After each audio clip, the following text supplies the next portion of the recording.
I think I just got unfriended on Facebook. I'm pretty sure that's what she meant. Because the person said, all the people who did not have the intelligence to vote for the right candidate, she said the candidate's name, it be the person that I did not vote for, should just go on ahead and unfriend her. She went on to say if she had time, she would go ahead and figure out who everybody was and she'd unfriend, but she doesn't have that much time. So she would like us to just please unfriend ourselves from her. Which is interesting, because I voted for the one who didn't win. Now, I've been hearing this the opposite way around, where the people who voted for the one who didn't win are telling their friends who voted for the one who did win, I'm unfriending you. I do not want to be friends with people who vote for somebody who thinks like this, that, and the other thing. Now, regardless of whether I agree with that, is not my point here today. My point is that, first, I'm just kind of intrigued and I find it kind of amusing a little bit, you know, just sort of in a action movie thriller kind of way, how the election happened and like within seconds, within minutes of people like, you know, putting up their response, their knee jerk to the outcome of the election, all of a sudden people were like, whoa, they realized that a bunch of their friends on Facebook are people who voted for the other side. I don't even know these people anyway. I got more than 1,000 friends and I maybe know about 100 of them in real life, right? So, but I just see this as an amazing opportunity. What a great opportunity we stepped into. The thing that is most opportune about it is that we've already had experience in this. We've already got mentors who went through some really difficult stuff prior. There are people who are saying, oh my God, we've gone backwards 60 something years. No, we've not. I am comforted by the fact that a very small percentage of registered voters actually voted. So that's why this happened. And I'm hoping that everybody takes a look at this and that voter apathy is never a problem that we face in this country again. Like ever, ever, ever. Okay? Okay. Yeah. We have an opportunity. Okay, so now this has brought up all kinds of stuff. I mean, like this, the person elected is symbolic of some things that we have grown through and beyond in this country.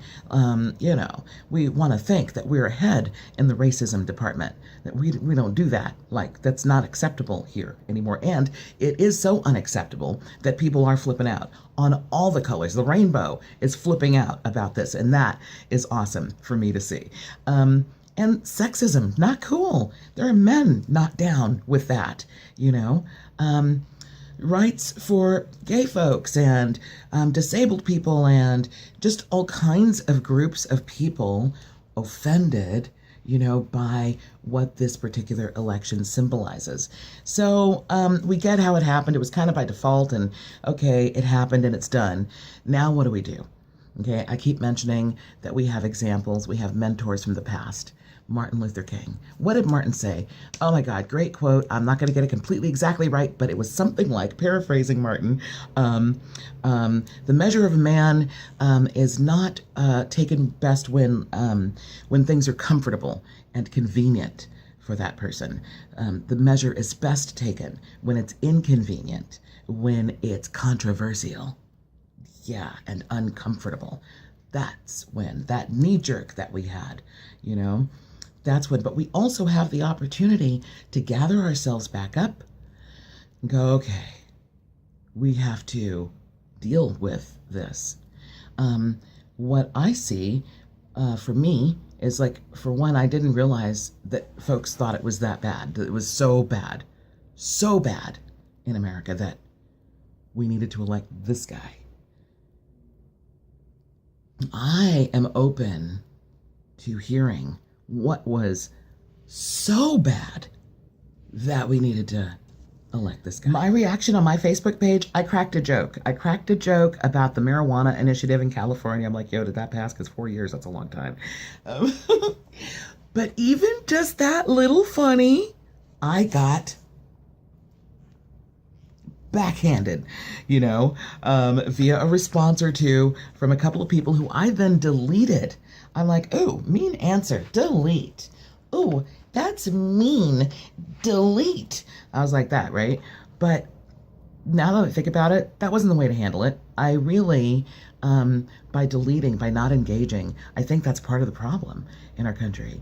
And that we need to really communicate with people. Like, I think that's the answer, rather than shutting folks off, and to hate, and unfriend.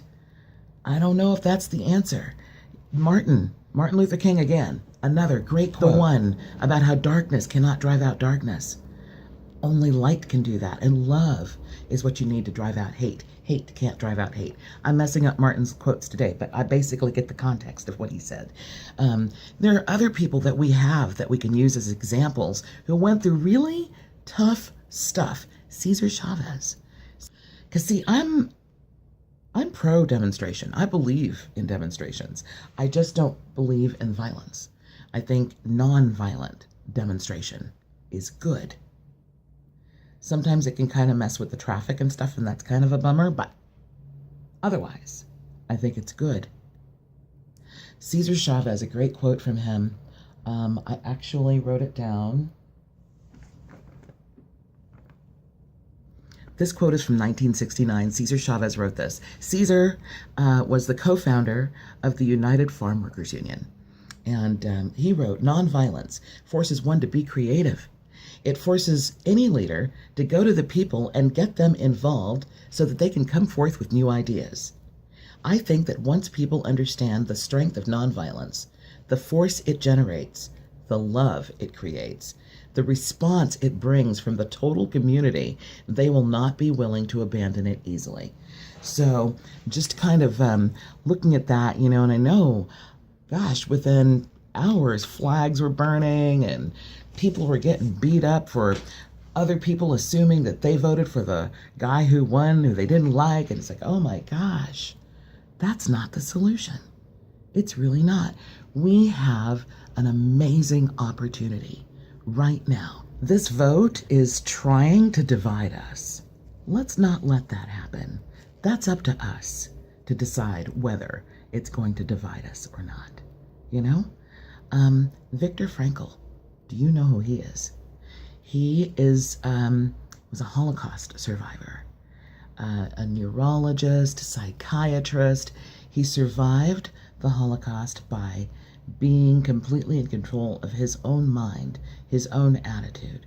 And he even helped support other people surviving the concentration camps by being inspirational to them. Great quote from Viktor. Everything could be taken from a man, but one thing.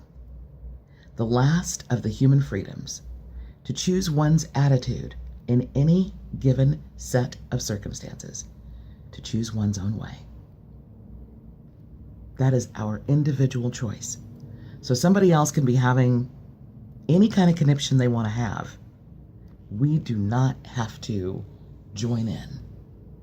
We don't have to. Another great one. When we're no longer able to change a situation, we are challenged to change ourselves. And that's what this is about. For a minute, I was kind of embarrassed that, our country had done this, that we elected this person who stands for these things. And I was like, wow, just on behalf of the globe, like, what are the other countries thinking? But I've been watching the news and the reaction from people in other countries, and they understand what happened. They get it. So it's not embarrassing. They get it. We were in a bit of a conundrum, and this happened. So I am going to still go forth and speak my mind about what I feel about the country. And, I'm not a very political person. I tend to look at things and try to figure out what the life curriculum is on it. What are we supposed to be learning and growing through in this situation? But, once in a while I say something political. And if I get a response back that is mean and insulting, I'm still going to delete it, but I'm going to also message that person and engage them and invite them to please talk to me and express what it is, rather than cutting them off and shutting them out. because that's not the answer. That's not the answer to bring solidarity here. Viktor Frankl again. Between stimulus and response, there is a space. In that space is our power to decide our response.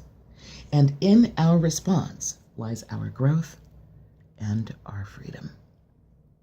Have a great day, everybody.